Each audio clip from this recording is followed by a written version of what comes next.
to Dr. Byron Powell to introduce our speaker today. Hi, good afternoon, everyone. My name is Byron Powell, and I'm an assistant professor at the Brown School. And really, my pleasure to be with you all this afternoon. Thank you all for joining. And it's my pleasure to introduce Dr. Leo Cabassa, who is an associate professor at the Brown School at Washington University.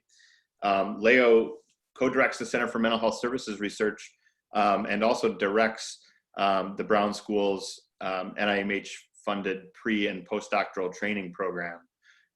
He is a hometown hero here in St. Louis, getting his bachelor's, MSW, and PhD from Washington University, so well known around these parts. Prior to coming to WashU as an associate professor, he served as an associate professor at Columbia University School of Social Work. He is an international expert in mental health services research and implementation research, and his work focuses on examining physical and mental health disparities, particularly among racial and ethnic minorities with serious mental illness.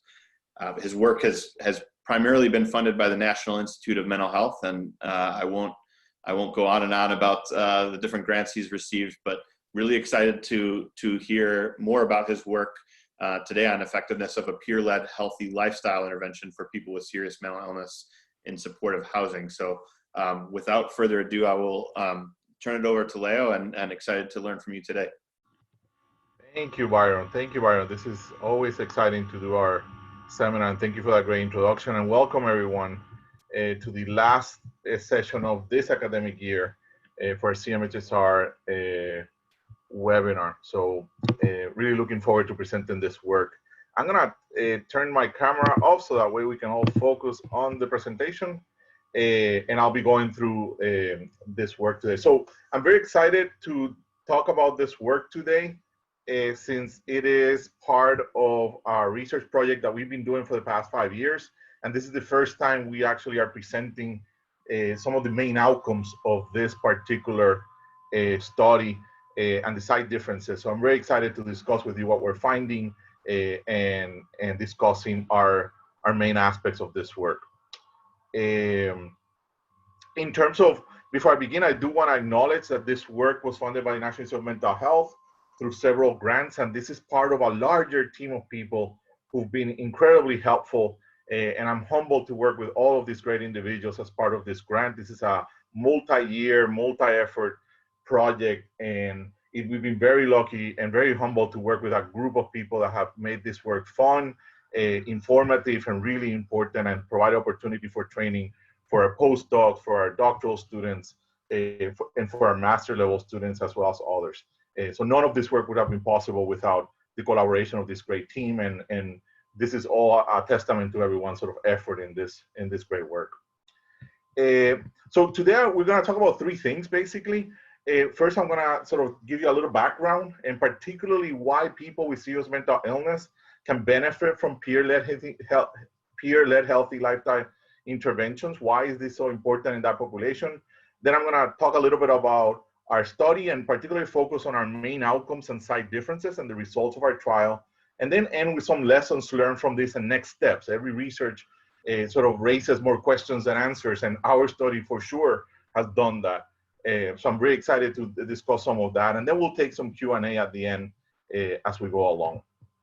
So just to give you some background, we're talking about adults, and these are people that have serious mental illness. These are disorders such as schizophrenia, bipolar disorder, that basically interfere with major life activity and result in a lot of serious functional limitations. Around 10 million adults in the US report a serious mental illness in the past year. These are, as I mentioned, highly disabling conditions, but recovery is possible. People can recover and live productive lives with these disorders, with the right support, with the right treatments, and they're great examples of how people have done so. And part of the work is how to help individuals with serious mental illness live productive life and fulfilling lives in their journey to recovery.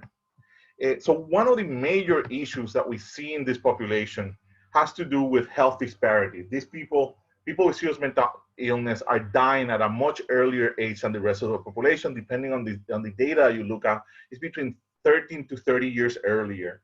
And it's largely due to cardiovascular disease that creates this major health disparity. And we have known this for decades in this population. So now our work is really trying to figure out what can we do to address this major and deadly health disparity in this population that's so greatly needed. But our work actually has the intersection of being both in people with serious mental illness, as well as among racial and ethnic minority, African Americans, Latinos, Asian American, etc. And what we see is that there's a double burden of disease if you are from a racial and ethnic minority and have a serious mental illness. And what we're seeing is we see an increased risk among minorities compared to non-minorities with serious mental illness, increased risk for cardiovascular mortality, diabetes, metabolic syndrome, obesity.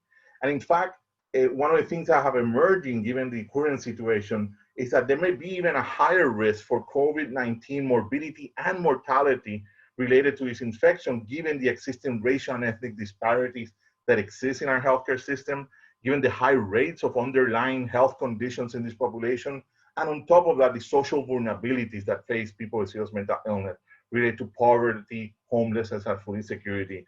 And I do want to pay attention. There's a great paper that just came out from the group from Stephen Bartell at Harvard, really laying out the elements of the needs that will emerge among people with serious mental illness and COVID-19, and how this population really needs some serious attention as we move forward through this pandemic and addressing the existing health disparity, and hopefully that it doesn't deepen those disparities as we address the pandemic. So this work really is relevant to what we're going on doing today and the pandemic situation that we're having. So there are many reasons why people with serious mental illness die at a much earlier age. There's a constellation of factors that actually influences the health of people with serious mental illness, from the environment all the way from health behaviors. And the work that I'm presenting today is really trying to focus on those health behaviors, particularly around sedentary lifestyles and unhealthy diets. That's what these healthy lifestyle interventions try to target and improve. But as you can see, there's other interventions that are needed. And actually a body of work is emerging that what we need are multi-level interventions that touch upon all of these different levels, from health behaviors all the way to the environment, to improve health of this population and address these health disparities. So healthy lifestyle interventions are basically these manualized interventions that focus on improving people's dietary habits, that you're eating a healthier diet, and that you increase your physical activity, you become more active. And there is emerging evidence, good evidence of demonstrated effectiveness of healthy lifestyle interventions in the general population, that these are the interventions that can help address and combat obesity and reduce and delay the risk of diabetes and cardiovascular disease.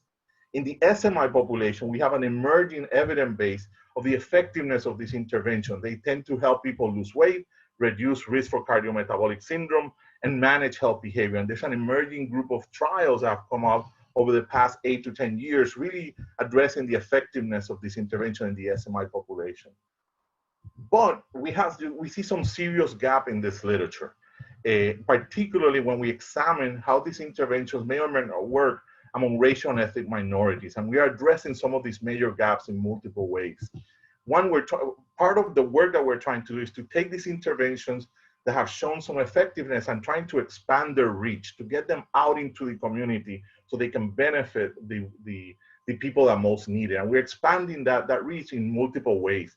One, most of this work has been done in clinical settings, outpatient mental health clinics, inpatient hospitals, psychiatric rehabilitation centers.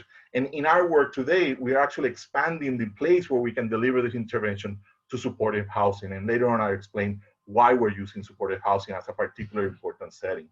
We're also engaging more racial and ethnic diverse population. One of the major limitations in this literature is the lack of representation of racial and ethnic minorities. A lot of these trials do not reach this population, do not enroll large number of racial and ethnic minorities. So our work is really trying to address that gap. We also want to expand who can deliver this intervention. And in this work, we're partnering with peer specialists. These are people that have recovered from serious mental illness. They have lived experiences with treatments. They recover from these disorders. And we are participating and partnering with them so they can deliver this intervention for our population. And then part of the work that we're doing is also incorporating culture. This is also another important element of how do we make these interventions culturally appropriate, given that culture affects your body image, it affects your nutrition choices, your physical activity, and really embedding cultural elements into these interventions becomes really important. We're also moving this to supportive housing, given that this is a growing sector where you find people with serious mental illness. This is a sector that provides a lots of services to this population. They also serve a high risk group. They also serve people with serious mental illness, but also that have high rates of poverty, lots of history with homelessness, and a lot of chronic medical illnesses. So this is a population with an enormous amount of need for health intervention. The goal of our work is to bring this intervention to people's doorstep, that they don't have to come to take this intervention. We bring the intervention to them. And many of these programs are beginning already to focus on health and wellness and employ peer specialists as part of their workforce. So our intervention or program called Peer-Led Healthy Lifestyle Project Supportive Housing is basically a large hybrid type 1 trial in which we're basically testing the effectiveness of this intervention on very specific health outcome, particularly clinically significantly weight loss. And we're also examining the implementation of this intervention, how these agencies actually implemented this intervention that we brought to them. The setting, as I mentioned, is supportive housing. This trial was conducted in 2 housing agencies in Philadelphia and 1 housing agency in New York City. We enrolled 314 individuals. Everyone had to be adult, 18 years of age or older, with a serious mental illness, and they had to be overweight or obese, a BMI, body mass index of 25 or above, in order to enroll and be included in this study. And we did quite a few measures at baseline, at 6 months, 12, and 18 months post-randomization, and we focus on many different health outcomes and measures. And today we're going to focus on weight loss from baseline and from cardiorespiratory fitness. It's another outcome we're going to talk about. And cardiorespiratory fitness is basically the ability of the circulatory and respiratory system to supply oxygen to working muscle during sustained physical activity. And the way we did that is through a 6-minute walking test, which is basically what exactly that means, is that we put you to walk in a flat surface for 6 minutes, and we measure the distance in which you walk at a normal pace. And that gives us a sense or as an indicator of your cardiorespiratory fitness. And it's an important measure, particularly for people who are overweight and obese. So this is just another way of presenting our design. We're going to focus on the effectiveness trial element. We have several papers and other things where we've talked about the implementation, and we have other things that we can talk about. But today we're going to focus on the effectiveness trial. So our primary hypothesis of why we developed this whole entire process was to test whether people who participated in PGLB, what we predicted was that they will have a statistically higher proportion of people in PGLB will achieve clinically significantly weight loss. That means a weight loss that is 5% or more from baseline at 6 and 18 months than those people who are randomized to usual care, irrespective of which study site you got this intervention. And the 5% weight loss component is a really important one because it is clinically significant. It's sort of a minimum aspect of, if you lose that amount of weight, you then gain, helps you reduce your risk for cardiovascular disease, diabetes, and a lot of other conditions. And we also examine clinically significant improvement in cardiorespiratory fitness, whether you increase 50 meters or more walking in the 6-minute walking test at 12 and 18 months. And then we created this composite score that's been used by other trials, particularly work by Stephen Bartel and team, in which you combine both of these measures, and it gives you an indication of clinically significant reduction of cardiovascular disease risk, which is whether you achieve either clinical significantly weight loss and or a clinically significant improvement in cardiorespiratory fitness. So those are the outcomes that we're going to examine for this particular presentation. So our intervention is basically is the peer-led group lifestyle balance. We call it PGLB. It's a manualized intervention. It basically focuses on improving people's eating habits and physical activity. It is delivered by a peer specialist, trained peer specialist, that is employed by the supportive housing agency, and it's co-supervised by the agency as well as by our research team.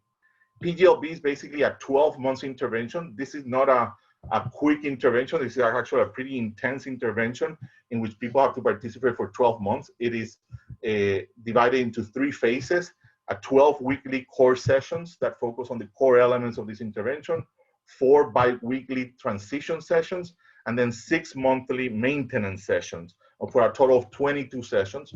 The idea is to deliver this intervention as a group, but people have an option of delivering this in individual session. We have a lot of different things. We're constantly weighing people, checking in on them, providing lots of materials and resources. They have to-do lists to do after each session, and we provide them with resources like scales, pedometer, a calorie book, wellness boosters, and a lot of contact in between sessions to keep people motivated throughout this process. Our peer specialists are the real heroes in this intervention. They are basically trained to deliver this intensive intervention, and that was one of the key elements. Can we do this with peer specialists? They receive the general training of the group lifetime balance training, which is the intervention, the core of this intervention, which comes from the diabetes prevention program. We basically adapted that.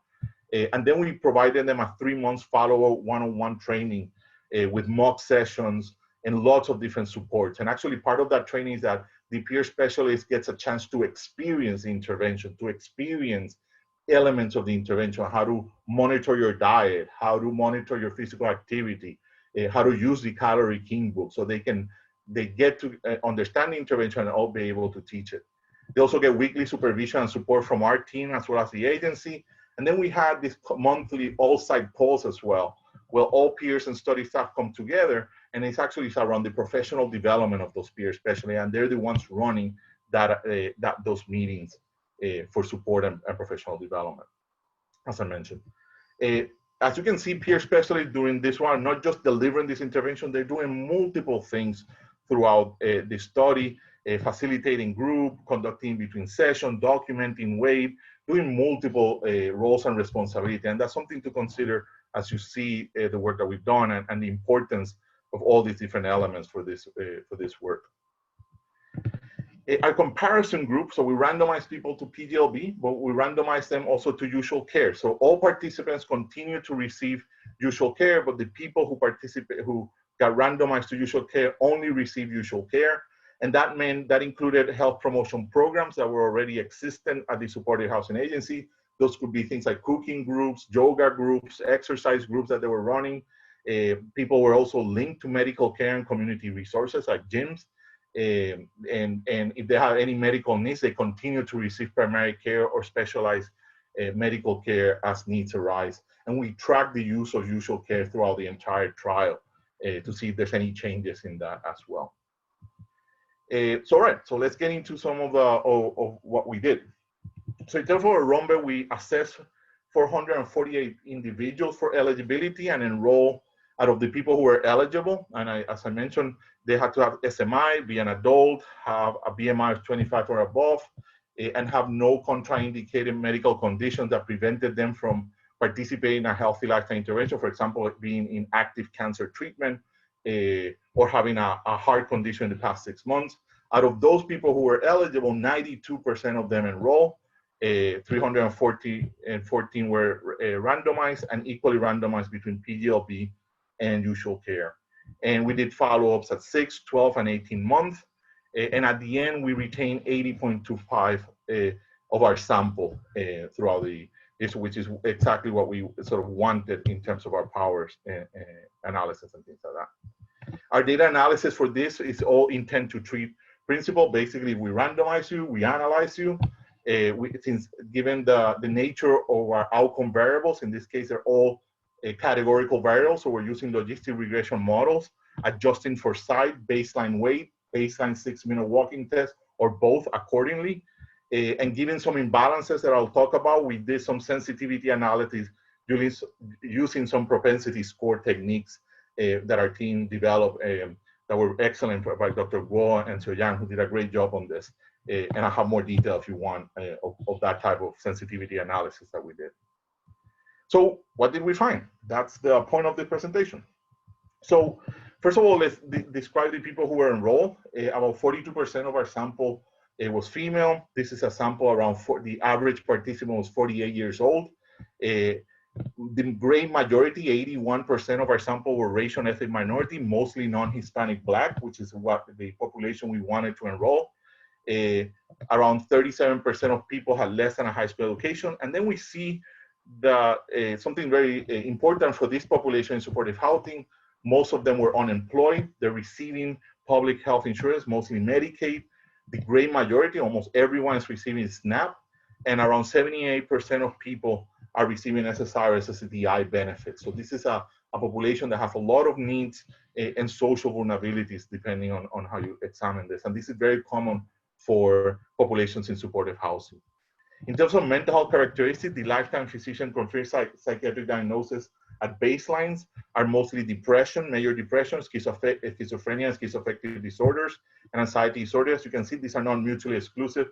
People could have multiple disorders, and around 38.8% of the people who participated had a history of alcohol substance use disorder, which is also a really important component to think of our sample. Most people were taking at least one type of psychiatric medication. Out of those who were taking psychiatric medication, more than half were taking antipsychotic medications, and mostly of those were second generation antipsychotic. So these are people who are receiving mental health care and taking medications for their conditions.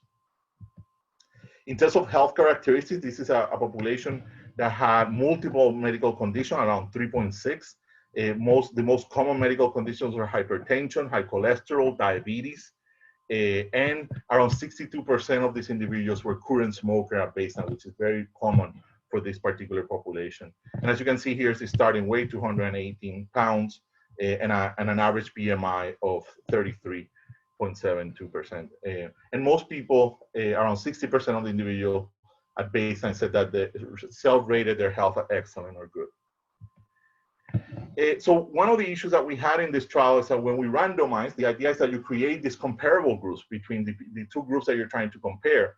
And in our randomization scheme, actually, we have some serious imbalances in our initial outcome variables. So we see an imbalance in which the people who were randomized to the intervention had a higher weight, average higher weight than the people in usual care, and a similar situation in BMI. And this creates some issues. This means that our intervention and usual care group are not starting from the same place. They actually, it's benefiting more the usual care group than the PGLB. And then we see an imbalance in the number of medical conditions. And that, in a sense, is impacting more the usual care group.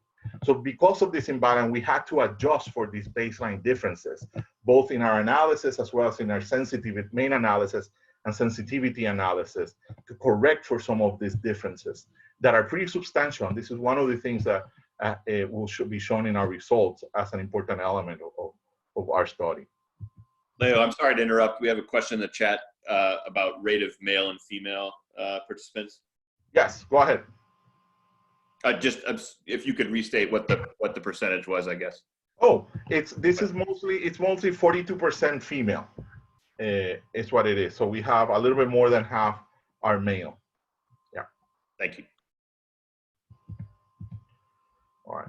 So in terms of attendance, this is the attendance of people who attended PGLB. Remember, there were 22 sessions over the course of a year. The median is 18 out of 22 sessions. But as you can see here, here's the distribution. And you see here sort of a bimodal distribution. We have around 16.6% of people who didn't come to anything. They got randomized to PGLB. They never came to PGLB.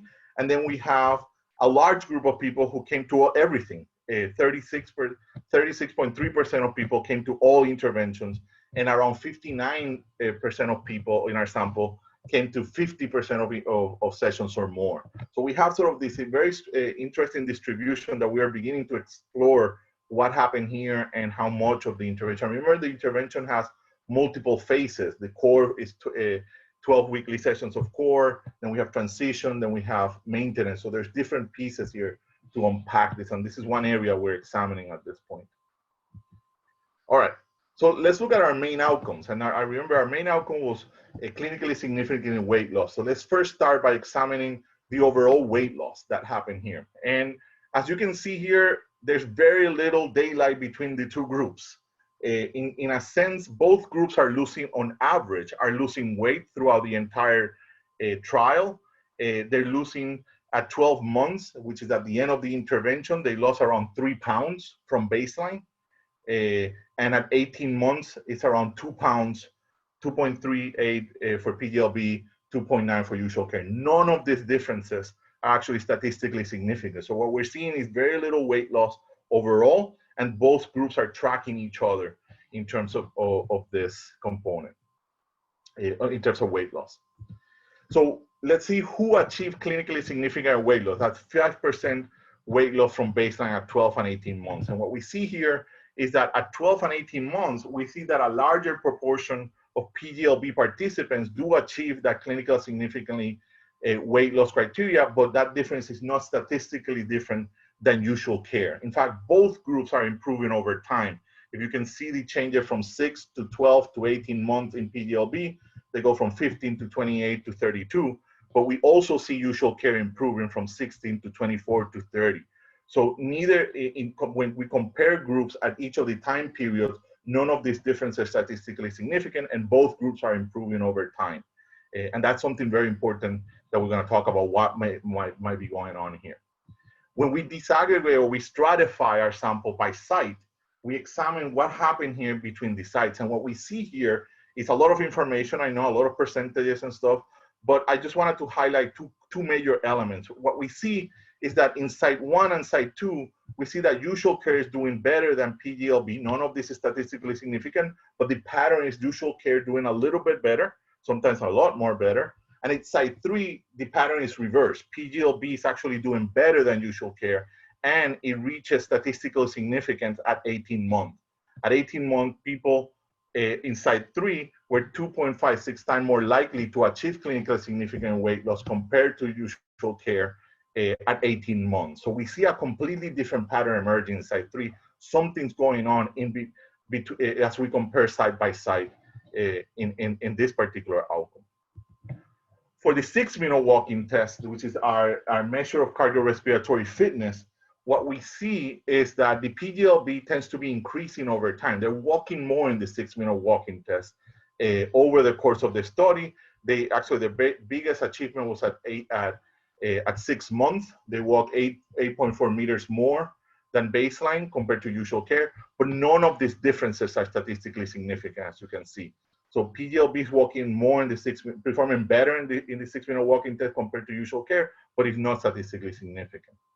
When we examine this in the criteria of clinically significant improvement in cardiorespiratory fitness, meaning they walk 50 meters or more in the 6-minute walking test from baseline, there's an increase of those 50 meters at 12 and 18 months. What we see, similar to weight loss, that the PGLB is doing a little bit better, but none of these differences are statistically significant. And when we look at this by site, we see a similar pattern, but no site differences. None of these things are statistically significant. But as you can see, site 3 is compared to usual care is doing better compared to the other sites in this particular outcome. And then when we put these two outcomes together, the clinically significant reductions in cardiovascular risk, basically whether you achieved clinical significant weight loss and or you achieve clinical significant increases in cardiorespiratory fitness, what we see is the same pattern as before, that PGLB is outperforming usual care, particularly at 12 and 18 months, but none of these differences are statistically significant. And we see that both groups are improving over time. At the end of this trial, a little bit less than half of our participants, regardless of whether you are in PGLB or usual care, achieve this clinically significant reduction in cardiorespiratory risk, which is an important outcome for this population. I mean that a little bit less than half of our sample had a clinically significant reduction in the cardiorespiratory disease risk, which is an important outcome for this population. When we disaggregate by study site, we see that, again, site 3 is achieving better outcomes, and actually at 6 and 12 months, those differences between usual care and PGLB are statistically significant at 6 and 12 months. No differences in site 1 and 2. So as you can see, we have lots of different findings, things in a sense, our hypothesis was not confirmed. We have here a null trial. So what may be going on here? Part of what we've been grappling with actually over the past 4 or 5 months is really to understand what may be going on with this finding. What are we learning from a null trial of this nature? So one of the components that our null findings does not seem to be due to the underperformance of PGLB when we compare our intervention with other interventions out there. When we compare how much should we be actually achieving, the outcomes that we see achieving, is PGLB actually underperforming? And we don't see evidence of that. When we compare our outcomes with two of the main trials in this area, the ACHIEVE trial developed by Gail Damot at Johns Hopkins University, which she did an incredible study, one of the best randomized controlled trials testing an 18-month healthy lifestyle intervention in psychiatric rehabilitation clinics in Maryland.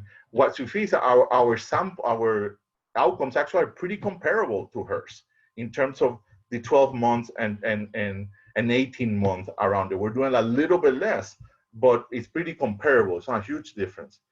When we compare, that's in clinical significant weight loss. When we examine clinical significant reductions in CVD risk, compare that to the results of the InShape trial, which is where it's a trial conducted in Boston and Massachusetts, in which they provided people with health coaches for 12 months and free access to a gym, and really help motivate people to increase their physical activity, to address diet. Our trial actually does very comparable to that in terms of the outcomes that we achieved in PGLB. So the underperformance of achieving clinically significantly weight loss and reduction in CVD doesn't seem to be what may be going here. One thing I do want to know is that compared to the average weight loss, our trial definitely had less weight loss than what we see in other trials. In the ACHIEVE trial, for example, the average weight loss at 18 months was 7 pounds versus ours was 2 pounds. So there is a difference in the underperformance of the average weight loss for that particular outcome. That is important to know. So what else can be going on here? So other components that might be going here is the imbalance test. Remember, we found our randomization didn't completely work, and this happens in clinical trial, particularly in pragmatic trials of this nature, where we're out in the community, where we see this imbalance at baseline, meaning our usual care group started from a better place than the PGLB group. PGLB started with a higher weight, a higher BMI than a usual care group. So the PGLB needed to catch up in many ways to usual care. And when we look at the average weight across the time period, we see that PGLB never caught up to the usual care group. In fact, there's very little weight loss happening on the average within our sample, and that also may be impacting our null findings. And even when we control for baseline weight with the propensity score, the results are the same. We're not able to really control for this issue of randomization from the very beginning, and that could have definitely impacted our results. The other component is that usual care, the use of usual care services could have increased over time. Usual care is also improving over the course of the study. So there might be a differential improvement of usual care. Usual care people may be using more usual care through our trial, given that they are participating in the study, and that may have benefited the usual care group to the point where people are losing clinically significantly weight loss. However, when we look at the pattern of usual care group across our study, we see very little differences between the two groups. And in fact, the use of usual care services, those health promotion programs, those cooking classes, those exercise classes that were provided at the supported housing clinic, are actually decreasing over time. Very little use. They started at 36%. They ended at 20.7% in the PGLB group. In the usual care, in PGLB, same type of pattern. So it doesn't seem that differential use of usual care is explaining the differences between the two groups, or the non-differences between the groups, I might say, between this. So what else can be going on here? So as you can see, I'm trying to sort of give you a story of what we think are all the different pieces that could have that could have explained some of our null finding. The last component is that we randomize at the individual level. Remember, we did this at 3 sites, and we randomized within the sites. So there could be contamination between our participants, meaning that the PGLB group learned something and they talked about it with the usual care group. They're living in the same place, they're in the same community. It could be that the peer specialist, they deliver the intervention, but for some reason they also deliver the intervention to usual care group. That particular contamination by the peer specialist, we have evidence to indicate that that did not happen. The peer specialist had very little contact with the usual care participants. And in fact, their employment, what they were there to do was to deliver PGLB to PGLB participants. However, participants could talk to each other. And we actually, when we developed the study as we were doing this, we actually thought about this beforehand. So we had this inkling that this could happen. So we added some measures that we developed called the intervention diffusion measure. Basically, we ask at 6, 12, and 18 months, each group, are you doing things that if you're in the PGLB group, you should be doing? And we asked her for both the PGLB group and the usual care group to see if they were doing. And the things were like setting exercise goals, setting weight loss goals, using a pedometer, self-weighing with a bathroom scale, tracking your eating over the course. And these are the results of the 12 months. And what we see is, as expected, the PGLB group is consistently doing this more than the usual care group. So looking at the evidence at 12 months, it doesn't seem to be evidence of actually contamination, that both groups are doing that. But when you look at this evidence more closely, you actually see something else is going on here, particularly around tracking eating, tracking exercise, setting weight loss goals, setting exercise goals. If you see these two groups are actually tracking each other.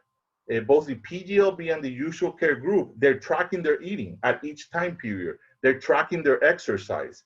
More than 40% of the people are doing that in the usual care group.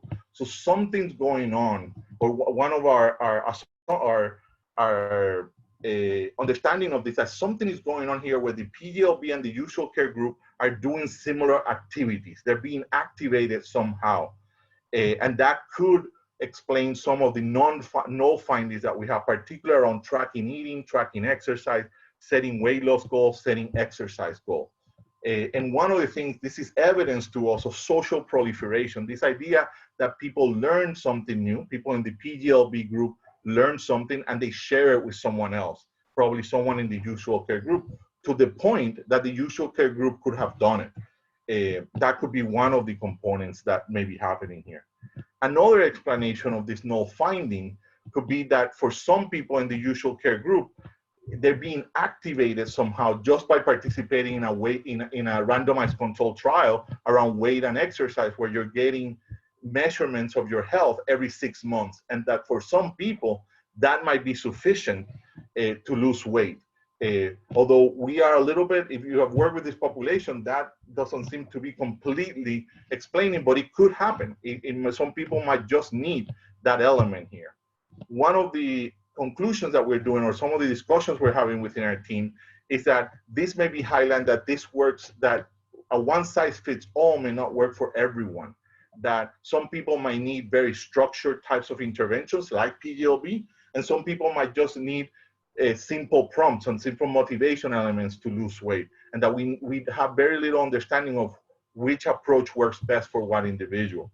And that's one of the things that we can examine within our data, hopefully in future analysis.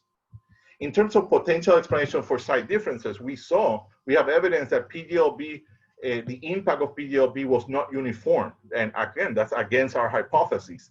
We hypothesized that there will be no differences between sites. And in fact, there are differences with our site. And there could be multiple explanations for this. And we are in the process of exploring some of those explanations. There's definitely evidence of differential staff turnover. Some places we had to hire new peer specialists because our peer specialists left. There could be differences in intervention fidelity, which could influence outcomes.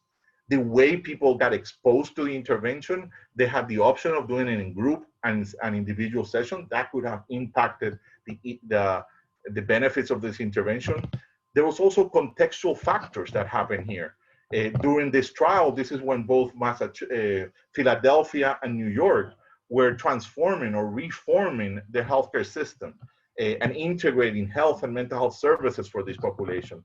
That health integration may have impacted the usual care, the attention to health services in these settings, and those could have impacted the work. And also there's differential risk factors that may be differently distributed throughout our sample, like smoking and substance use, with influences weight loss. So we're now in the process, actually we just literally received a grant to really start exploring the site differences, to uncover contextual implementation factors that could help identify how and why PGLB work in different ways in these different settings, why it works in certain settings and others, and hopefully learn that with that information, understand which are the conditions that make PGLB thrive compared to other conditions. And I think that's a really important aspect. And this is part, since we have a hybrid type 1 trial, we collected a lot of qualitative data that I'm not presenting today that may have some of the answers to these many different questions.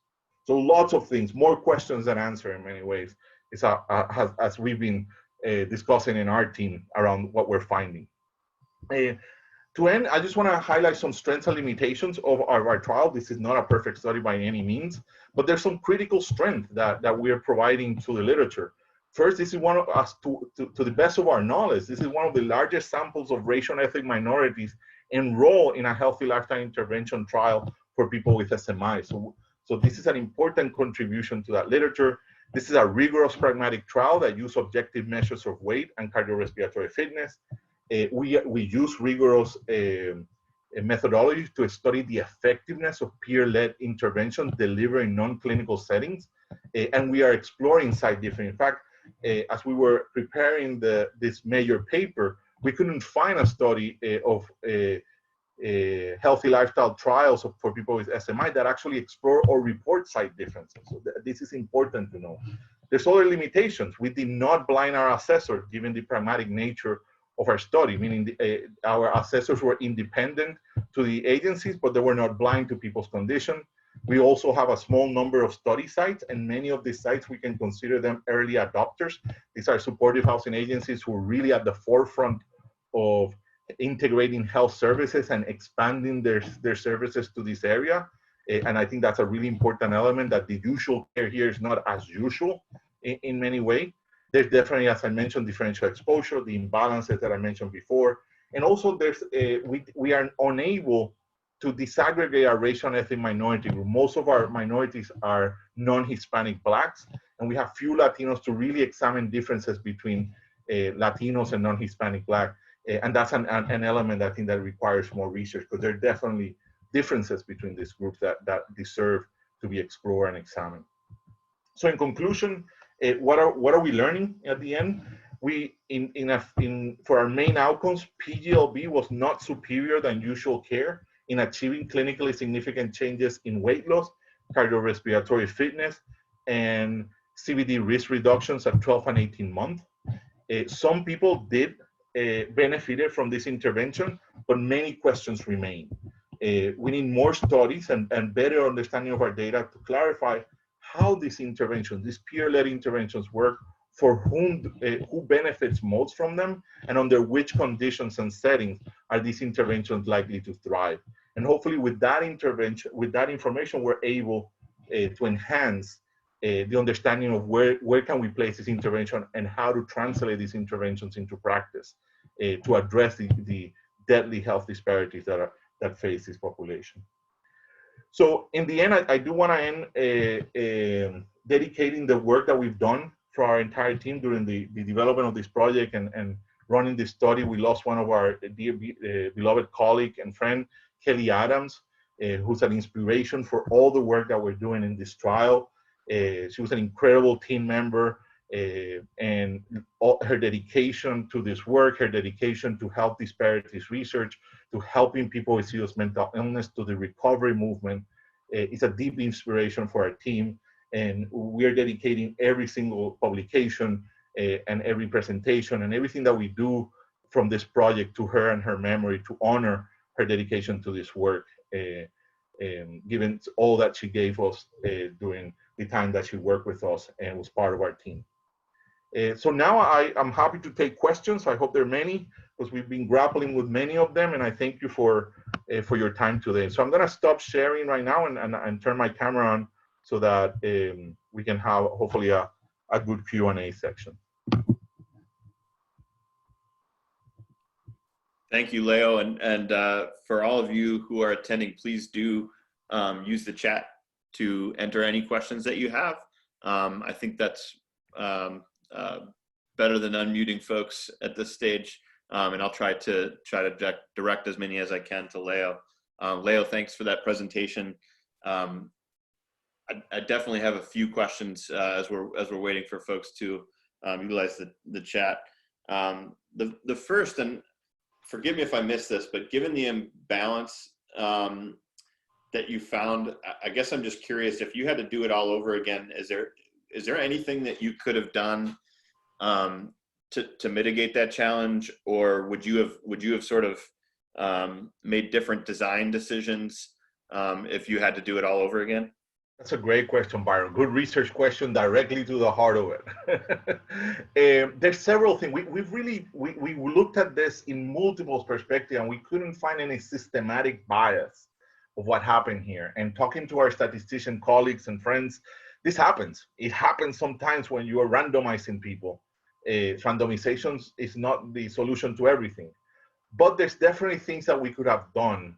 One element, we could have stratified by different weight groups, so that way we have, meaning we could have stratified by like BMI elements and have people who are overweight and have people who are obese, depending on their BMI. That could have helped balance some of those elements out. Of course, if we had more sites, I think if I do this again, in a larger multi-site study, I would not have randomized at the individual level.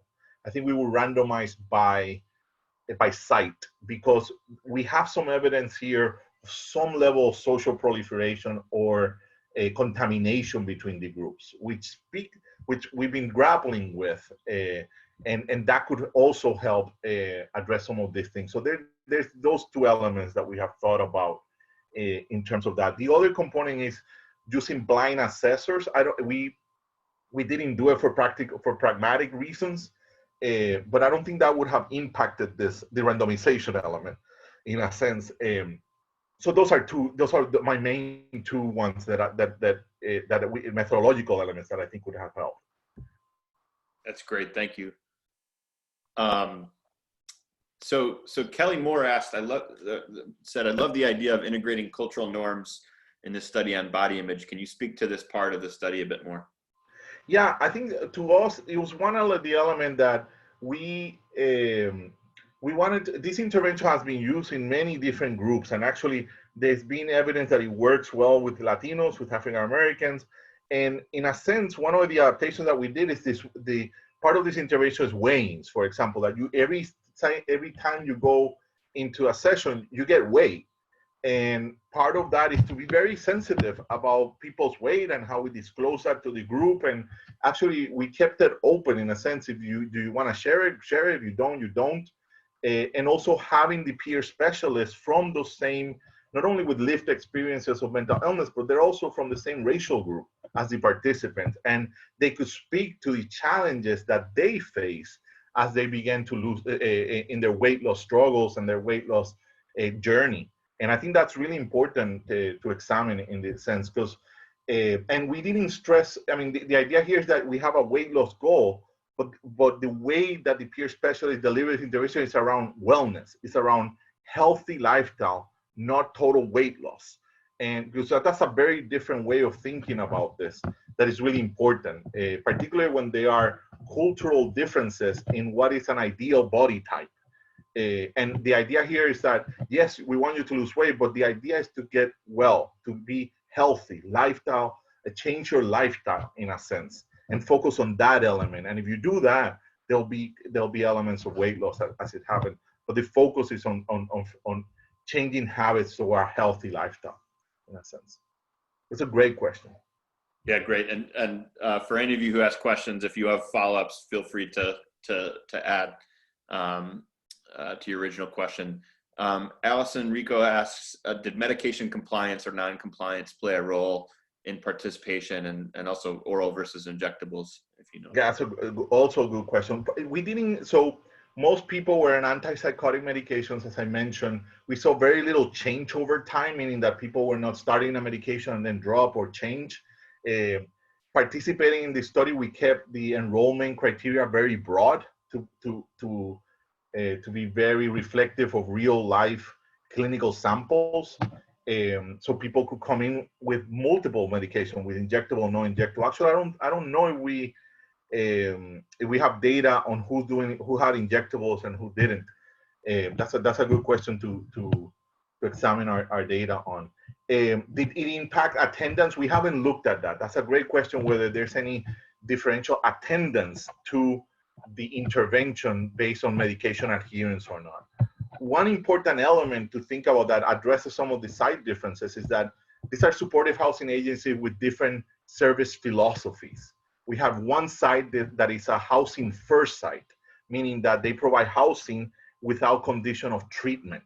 So people could be or could not be in treatment for health, for mental health or substance abuse issues in that housing first site, versus in the other two sites, it's treatment first. People, they're conditioned to receiving your supportive housing is that you have to be in mental health treatment. So that's also a very different type of population that we're examining. We're not seeing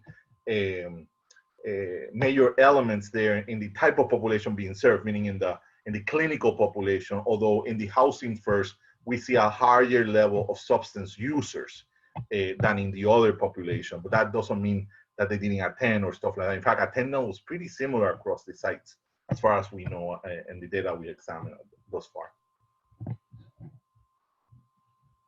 So Kelly Moore has two questions. So could you have different groups at different sites, not to have mixing of ideas? And then if 60% of participants felt healthy in the beginning, what was their motivation to get healthy and to finish the program? That's two very critical questions. So in terms of the different population, different sites, in other characteristics, we were balanced. The randomization works between intervention and usual care group. Across the sites, we don't see major differences in certain things, like in gender, in age, and things like that. We're beginning to explore differences, for example, around clinical characteristics. One of them that is emerging is around substance use. Current substance use, that one size, most of the substance users in our sample, and current meaning in the last 30 days, using any type of substances, it seems to be clustered in one side versus other. And there may be a relationship between substance use and weight loss. Actually, in the direction that, meaning more substance users are losing more weight. So there's some component of that we need to pay attention to. That Mark Harris, one of our doctoral students, is actually very interested in that question. Smoking is another important variable here, clinical variable that could. So there might be other elements here between the sites that could have the one that we have focused right now is substance use and smoking.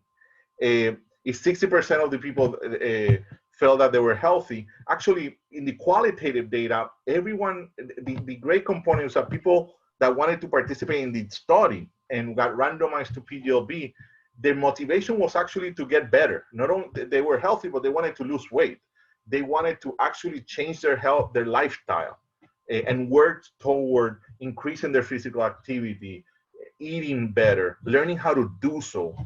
As you saw, everyone had a chronic medical illness. Everyone knew they needed to be healthier, and 60% are saying, I'm pretty healthy, but they know they're not. That they know they are struggling with chronic medical illnesses, and this gave them an opportunity to really hone down on those skills that I think people in the qualitative data, and Lauren Bochicho has a great paper on the review right now on the experiences that people had in this intervention, and one was the motivation to get even better as an important element of engaging in this particular intervention. Yeah. Great. And so Jesse has a comment here. Since it's a group program, it'll also be interesting to see how peer effects play a role in the difference between sites. And I'm also interested in the individual differences among the trainers and whether it would make a difference in the results.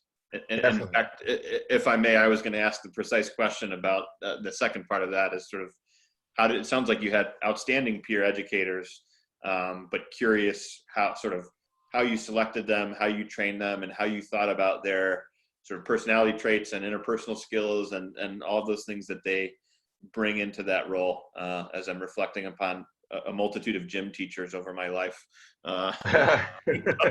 Different characteristics there. Sure. So these are all certified peer specialists, meaning they were or people that were certified. Pennsylvania and New York State have a certified process for peer specialists in the workforce. So these are people who've already completed their certification, and that indicates they took classes, they did internships, they had most of them had a work experience in this role. So these are people who were comfortable being in the peer specialist role in many ways. We definitely provided a lot of training. So as you can see, they had sort of the regular 2-day training, which is very important, incredibly useful, but we felt it wasn't sufficient for this particular role. This intervention had never been done with a peer specialist as the delivery of the intervention without a professional in the room. So we had to go through these 3 months of experiential sort of training. People actually had to go through the intervention to become that. And there's where we see some dropout. We lost people. Once we started seeing how they were doing this intervention, we lost, if I'm not mistaken, and my team might correct me if I'm wrong, I think it's one or two people drop out at that point. It became very clear interpersonally, professionally, that this was not the right role for them. So those individuals never actually delivered the intervention. So we were able to screen them out in many ways. For the people who then passed that and did a mock session and were ready to do this, they were excellent. These are really important component and the fidelity ratings that we have seems to be high levels of fidelity across the sites in this individual. We're digging down into that data to really see if there's any drift over time. You know, people may be getting really good at the beginning and then drift a little bit as they take on different cohorts. And that's an important element. And we have several papers. One of the lessons here is we have several papers that we talk about the balancing of the peer element and the evidence-based element, that we need to balance those two things out and the challenges that we face. Like one of the things that happened was that at the beginning, the peers sort of lost their peerness. They started doing more of the evidence-based, and it's like, that's great, but you don't lose your peer. Don't use your experience on this and bring your lived experiences to intervention to the forefront. So it's important. So we have several papers on the supervision, the selection, and the challenges that we faced throughout the trial that I think are important lessons here for the field, working with peer specialists, that they can deliver this with fidelity in this population. Terrific. And I know we have about a minute and a half left. If there are any other sort of short questions, be happy to take those. Otherwise, Kelly asks, after thanking you for the presentation, asks, where can I learn more or see updates on the study? And I'm trying to get on Twitter to see if I can list your Twitter handle here, but other ideas about updates? Yeah, if people can email me, that would be great. It's part of the presentation, stuff like that. And we have several publications under review. So things are gonna come out hopefully soon of these findings, as well as other things, where we actually have 3 papers in one journal, all being reviewed at the same time, that talks about the outcomes, the qualitative experiences, and the supervision. And hopefully that will come out. And if people email me, when that comes out, I'm happy to share that with you, as well as other publications that we have already done of this project. So. Awesome. Thank you so much, Leo, and thank you all of those who attended today, and we'll look forward to having you hopefully engage in more of our seminars through the Center for Mental Health Services Research in the fall. So thank you again, and please don't hesitate to be in touch with us in the coming months. Thank you, everyone. Have a good rest of your afternoon. Thanks, everyone. Stay safe.